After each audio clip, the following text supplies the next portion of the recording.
Zdarov kaimiečiai. Labą dieną.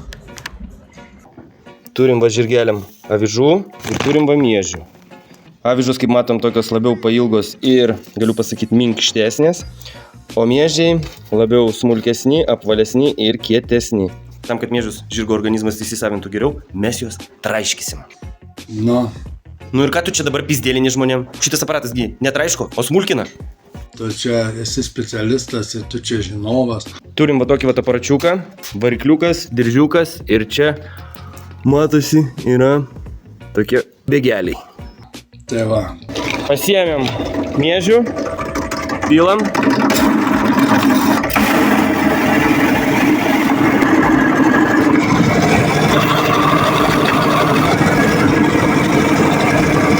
Trys krūvytės, pilnas grūdas, traiškytas ir smulkintas. Geriausias ir brangiausias, aišku, yra traiškytas. Tai va.